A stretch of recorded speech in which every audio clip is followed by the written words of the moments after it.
श्रीमद्भागवत महापुराण प्रथम भाग अष्टम स्कंद अथ चतुर्दशोध्याय मनु आदि के पृथक पृथक कर्मों का निरूपण। हिंदी में अनुवाद। राजा परीक्षित ने पूछा, भगवान, आपके द्वारा वर्णित ये मनु, मनुपुत्र, सप्तर्षि आदि अपने अपने मनवंतर में किसके द्वारा नियुक्त होकर कौन कौन सा काम किस प्रकार करते हैं, ये आप कृपा करके मुझे बतलाइए। श्री सुखदेव जी कहते हैं, परीक्षित, मनु, मनुपुत्र, सप्तर्षि और देवता सबको नियुक्त करने वाले स्वयं भगवान ही हैं। राजन, भगवान के जिन यज्ञ पुरुष आदि अवतार शरीरों का वर्णन मैंने किया है, उन्हीं को प्रेरणा से मनु आदि विश्व व्यवस्था का संचालन करते हैं।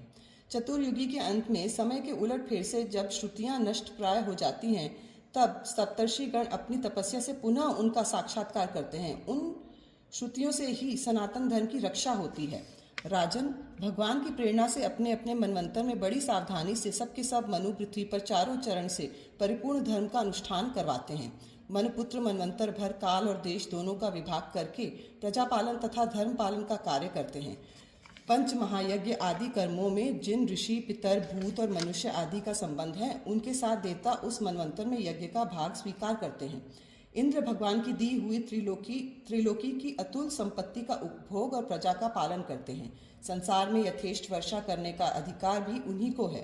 भगवान युग युग में सनक आदि सिद्धों का रूप धारण करके ज्ञान का, याज्ञवल्क्य आदि ऋषियों का रूप धारण करके कर्म का और दत्तात्रेय आदि योगेश्वरों के रूप में योग का उपदेश करते हैं।